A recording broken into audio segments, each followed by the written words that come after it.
Ferruccio Lamborghini era um prisioneiro de guerra.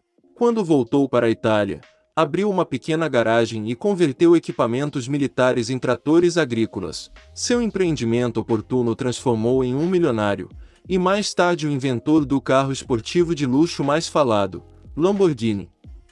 Tudo começou quando lhe disseram que ele era apenas um fazendeiro de Enzo Ferrari. Em 1916, Ferruccio nasceu em uma fazenda na cidade rural de Renaso, no norte da Itália. Seus pais cultivavam uvas para fazer vinho para viver e criaram ele entre as suas vinhas. Ensinaram-no a arregaçar as mangas e a ter vontade de fazer produtos de qualidade. Ferruccio levou suas lições a sério, mas não da maneira que eles esperavam ou imaginavam. Ele estava mais interessado em consertar seus tratores do que aprendendo a administrar a fazenda. Além de ser decepcionante, era considerado arriscado se desviar dos negócios da família. Ainda assim, Ferruccio escolheu explorar sua paixão e estudou mecânica no Instituto Técnico Irmão Stadia. Para desgosto do pai, Ferruccio nunca mais olhou para trás depois de se formar. Começou a treinar com um mestre ferreiro que compartilhava todos os seus segredos de ferro e soldagem. Mas não foi suficiente para impressionar uma grande fábrica que ele tinha seus olhos definidos em Cavalier Rig em Bolonha. Na época, a fábrica trabalhava na manutenção dos veículos do exército italiano. Obstinado e teimoso, Ferruccio persistiu e conseguiu convencer o proprietário a contratá-lo. Quando completou 18 anos, saiu e voltou para sua cidade natal, Renaso. Lá, ele abriu uma oficina com seu amigo de longa data, Marino Filippini. Só anos mais tarde ele descobriria que era o primeiro passo para estar transformando sua paixão em um império. Mas primeiro, ele teria que escapar das garras de seus captores. Quando a Segunda Guerra Mundial chegou, Ferruccio foi arrancado de sua vida despreocupada. Ele foi convocado pela Força Aérea Real Italiana e foi designado para trabalhar como mecânico na guarnição de Rhodes Island, Grécia. 3 anos depois, a Itália se rendeu. Depois, as forças alemãs assumiram a guarnição e despejaram os italianos. Ferruccio decidiu ficar e pediu permissão para abrir sua própria oficina. 2 anos depois, as forças aliadas chegaram. Eles levaram todos na guarnição como prisioneiros, incluindo Ferruccio. Quando descobriram sua aptidão técnica, levaram-no a trabalhar na reparação de seus veículos. 1 ano depois, eles permitiram que ele saísse. Os primeiros anos de Ferruccio em casa não foram nada felizes. Sua esposa, Clélia, faleceu ao dar à luz seu único filho, Tonino. Depois, Ferruccio manteve-se ocupado em sua oficina, onde consertava principalmente veículos pré-guerra, caminhões e tratores. Mas um dia, ele recebeu um pedido urgente de seu pai que mudou o rumo de sua vida. Preciso de um trator novo, pediu o pai de Ferruccio. Foi então que Ferruccio se deu conta. A Itália precisava desesperadamente aumentar sua produção para se recuperar da guerra, mas precisava de um equipamento melhor para tornar isso possível, armado com experiência em trabalhar com veículos aliados e do eixo. Ferruccio comprou sobras de equipamentos militares e os usou para fazer novos tratores. Eles foram construídos com um antigo motor britânico Maurice e modificados para funcionar a diesel barato em vez de petro caro. Disse que são mais acessíveis e inovadores do que qualquer coisa que alguém tivesse visto antes. Mais tarde, Ferruccio abriu uma nova empresa chamada Lamborghini Tractors. Enquanto seus tratores estavam em demanda, ele precisava de mais capital para a produção, então seu pai usou sua fazenda como garantia para um empréstimo. O risco que Ferruccio e seu pai assumiram foi pago de mais maneiras do que ambos deles poderiam ter imaginado. Logo depois, a empresa se tornou uma das maiores fabricantes desse tipo na Itália. Ferruccio comemorou seu sucesso com boa comida, bom vinho e carros velozes. Ele até começou a colecionar Jaguars, Mercedes, Maseratis e Ferraris, mas nenhum deles o satisfez completamente. Ele ficou particularmente desapontado com sua Ferrari 250 GT desde a embreagem que sempre quebrava. Um dia, ele levou a Ferrari ao seu mecânico para reparos. Ferruccio descobriu que a embreagem era idêntica à montada em um de seus tratores. Isso não caiu bem para ele, pois ele pagou 10 euros pela embreagem. Seu trator usou e pagou a Ferrari 1.000 euros pela mesma peça. Mais tarde, ele decidiu contar a Enzo Ferrari sobre as imperfeições que ele encontrou em seus carros, junto com as embreagens que precisam de reparos frequentes. Elas foram consideradas muito barulhentas e ásperas na estrada. Enzo ignorou Ferruccio e insistiu que o problema não era com o carro, mas com ele. Você é um motorista de trator, um fazendeiro. Você não deveria reclamar dos meus carros, são os melhores do mundo. Sim, sou agricultor, mas vou te mostrar como um carro esportivo deve ser.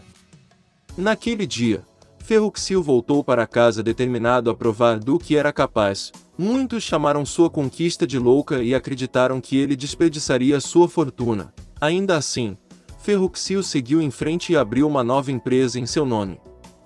Ele contratou 3 ex-funcionários da Ferrari e comprou um grande terreno para construir uma fábrica.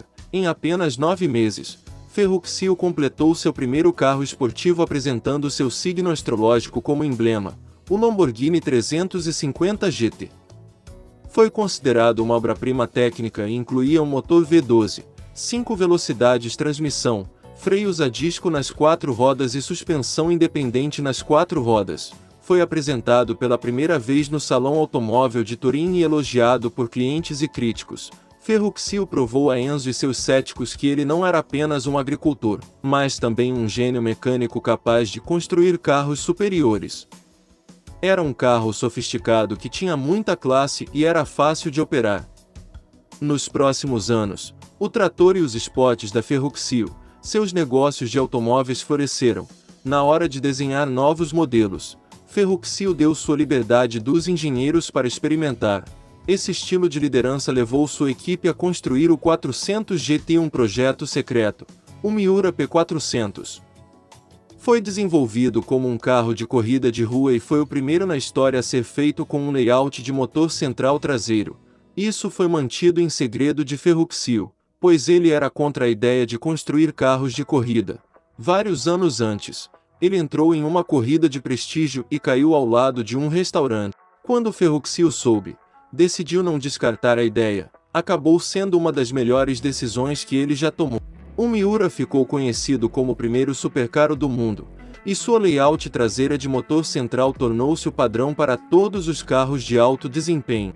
A partir de então, Lamborghini Trattori continuou sua série de sucessos e estreou modelos mais célebres, o Spada, o Slero, o Jarama, o Urraco e o Countach. Eles foram considerados superiores a outros carros esportivos, pois eles não usou peças de ninguém, e o Countach foi considerado o carro mais escrito da história. Infelizmente, o sucesso de Ferruccio parou depois de enfrentar uma série de eventos fora de seu controle. Um acordo para fornecer à Bolívia 5.000 tratores foi cancelado depois que o país enfrentou um golpe. A perda obrigou Ferruccio a vender sua empresa de tratores e 51% das suas ações da Automobili Lamborghini. Mais tarde, o mercado de ações global experimentou um crash dramático, e a OPEC iniciou um embargo de petróleo. Isso levou ao aumento dos preços dos combustíveis e lançou a indústria automotiva em uma crise. Sabemos com a escassez de gasolina de que falam em Washington está afetando o emprego não apenas em Maryland, mas em nossa nação.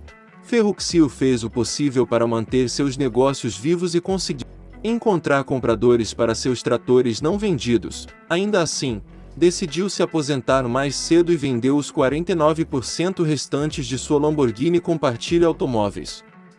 Mas ele manteve uma empresa de aquecimento que ele possuía e deu para seu filho, Tonino. Mais tarde, Tonino voltou-se para a construção de uma loja de moda e luxo de sucesso, negócios sob o nome de família.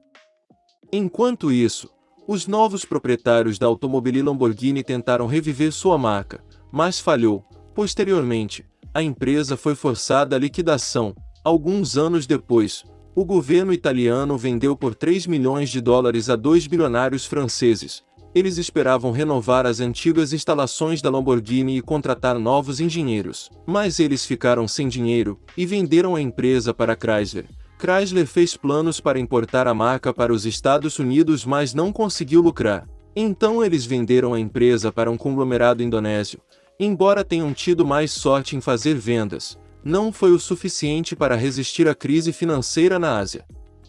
Foi então que a Audi comprou a empresa e reconheceu a necessidade de maior atenção aos processos e qualidade do produto. Sob sua liderança, a Lamborghini foi capaz de enfrentar os desafios do século XXI e retomar seu lugar no mercado. Com o lançamento do conceito de SUV galhado, Huracan e Urus, as vendas saltaram em todo o mundo, especialmente nos Estados Unidos.